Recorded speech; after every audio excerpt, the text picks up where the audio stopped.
আসসালামু আলাইকুম। দূরে কাছে যে যেখানে বসে এই মুহূর্তে ভিডিওটা দেখছেন তাদের সবাইকে মাহফুজা কিচেন ভিডিওতে ওয়েলকাম। আজ পোলাও খিচুড়ি করব। হ্যাঁ, দেখতেই পাচ্ছেন কতটা লোভনীয় হয়েছে, অসম্ভব ভালো হয় এবং খুবই ঝটপটে, খেতে ভালোই লাগে। তা আমার কাছে তো খুবই ভালো লাগে, আমরা এইভাবে প্রায় করি, সেটাই আজকে আপনাদের সাথে শেয়ার করলাম। তা কথা না বাড়িয়ে চলুন পোলাও খিচুড়িটা কিভাবে রান্না করি সেটাই আপনাদের সাথে শেয়ার করি।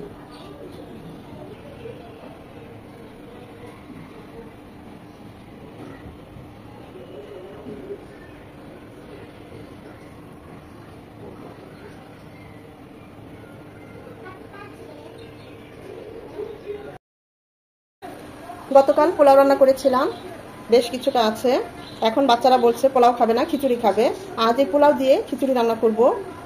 খুবই সিম্পল কিন্তু খেতে অসাধারণ হয় পোলাও দিয়ে খিচুড়িটা। অনেক সময় দেখবেন বেশ কিছুটা পোলাও থেকে যায়, পোলাওটা ভালো লাগে না, একটু তেল তেল লাগে। সেক্ষেত্রে এইভাবে ঝটপটে আপনারা একটা পোলাও খিচুড়ি করে নিতে পারেন। সেজন্য পেঁয়াজ কুচি লাগছে, মরিচ গুঁড়ো আমি সব হাফ চামচ করে নিয়েছি, হলুদ গুঁড়ো, মরিচ গুঁড়ো, ভাজা জিরে গুঁড়ো, গরম মশলা গুঁড়ো, কাঁচামরিচ। আর সেই সাথে লাগছে, মানে ঘরে ছিল, ওটা না দিলেও হবে, ঝুরা মাংস, গরুর মাংস, ঝুরা মাংস ছিল হাফ কাপ। আমি সেটাও দেবো এই খিচুড়িতে, অনেক টেস্টি হবে। না থাকলে নাই, কোনো সমস্যা নেই, এমনিও খিচুড়িটা খুব ভালো হয়। আর আমের আচার, শুকনো আমের আচার ঘরে ছিল, এটার ভিডিও আমার চ্যানেলে দেওয়া আছে, যে শুকনো আমের আচার মশলা সহ, চাইলে দেখে নিতে পারেন। সেটার 2টা পিস দেব, সেটাও না থাকলে নাই, স্কিপ করতে পারেন। কিন্তু চলুন আমরা এখন খিচুড়িটা রান্না করি। প্যানে দিয়ে দিচ্ছি 2 চামচ সয়াবিন তেল। তেলটা গরম হয়ে এসেছে, দিয়ে দিচ্ছি 2টো তেজপাতা। তেজপাতাটা অবশ্যই ধুয়ে দিবেন। আর ছোট ছোট 2 টুকরো বা 1 টুকরো দিলেও চলবে দারচিনি। এটা 1 মিনিট হবে, এর থেকে খুব সুন্দর একটা অ্যারোমা চলে আসবে। এখানে তেলটা, মশলাটা খুবই কম যাবে, কারণ সব কিছু আমাদের কুক করা। তেজপাতা, গোটা মশলা 1 মিনিট হওয়ার পর দিয়ে দেবো হাফ কাপ পেঁয়াজ কুচি। পেঁয়াজ কুচিটা নরম হবে, পেঁয়াজটা যখন এরকম লাল লাল হয়ে আসবে ঠিক এই পর্যায়ে 1 চামচ আদা রসুনের পেস্ট, এখানে হাফ চামচ আদা, হাফ চামচ রসুন, যাতে 1 মিনিট পেঁয়াজের সাথে ভেজে নেব, যেন আদার ঝাঁঝালো গন্ধটা চলে যায়। আদাটাকে 1 মিনিট ভেজে নেওয়ার পর মশলাগুলোতে সামান্য একটু ফুটানো পানি দিয়ে গুলিয়ে দেব। গুঁড়ো মশলা একটু পানি দিয়ে গুলিয়ে দিলে বাটা মশলার টেস্ট এবং ফ্লেভার চলে আসে। মশলাগুলো ভালোভাবে কষানোর জন্য 2 চামচ আরও ফুটানো পানি দিচ্ছি।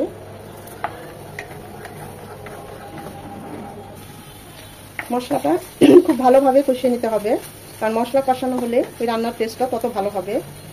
এখন দিয়ে দিব, মশলাটা কষানো হয়ে গেছে, এখন দিয়ে দিব আমরা ঝুরা মাংসটা। এখানে গরুর একটা টিপস, গরুর মাংস বা ঝুরা মাংস অনেক সময় দেখবেন আমরা বেশ অনেকটা রান্না করি, থেকে যায়। যখনই ডিপ থেকে বা নর্মাল ফ্রিজ থেকে গরুর মাংসটা গরম করবেন, সবকিছু সামান্য সামান্য মশলা দিয়ে এভাবে আদা রসুন দিয়ে কষিয়ে তারপর মাংসটা গরম করবেন, দেখবেন একদম নতুনের মতো রান্না হয়ে যাবে। এটা আমি শিখেছি আমার ছোট কালার কাছ থেকে, সত্যি বলছি, অনেক কাজে দেয়। এভাবে আবার মাংসটা গরম করবেন, দেখবেন একদম মনে হচ্ছে যে ওই মুহূর্তে মাংসটা রান্না করছি। আর গরুর মাংসটা ওভাবেই গরম করতে হয়, তাহলে টেস্টটা অটুট থাকে।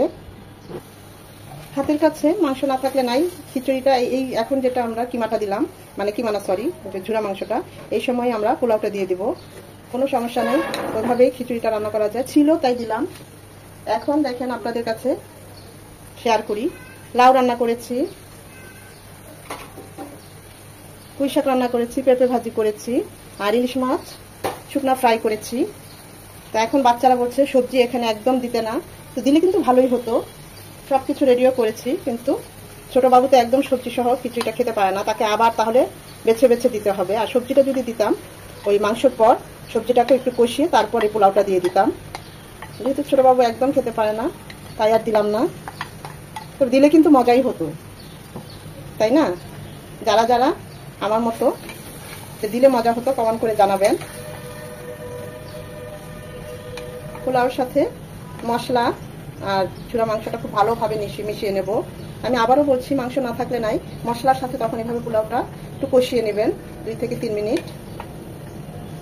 দিয়ে দেবো এই পর্যায়ে আচার দুটো, ফ্লেভার চলে আসবে আচারের, খেতেও ভালো লাগবে।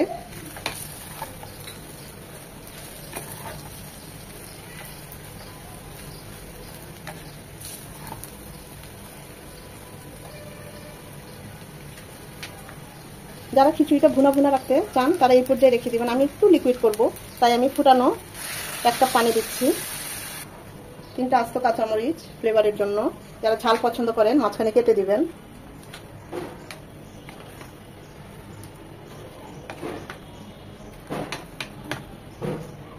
মশলাটা কষিয়ে এরকম এক্সট্রা পোলাও অনেকেরই থাকে, তখন এভাবে খিচুড়িটা করে নেবেন, দেখবেন খুবই ভালো লাগে।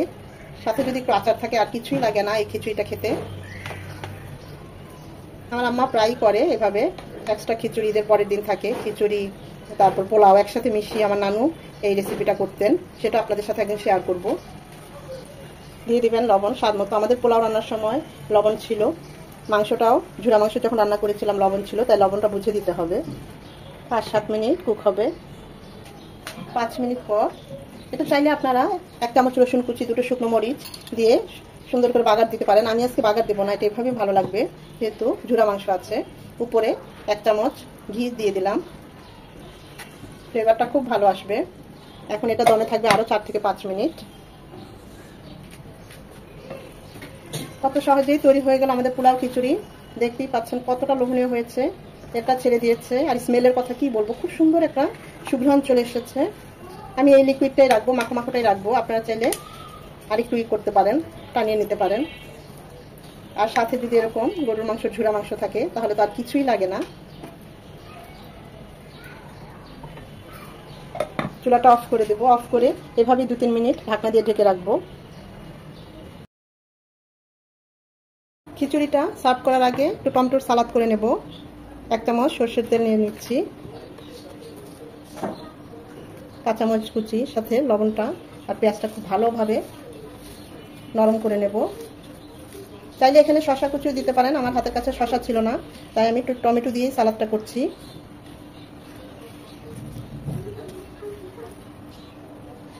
টমেটোর সালাদ রেডি, ইলিশ মাছ ভাজা রেডি, গরুর মাংস রেডি।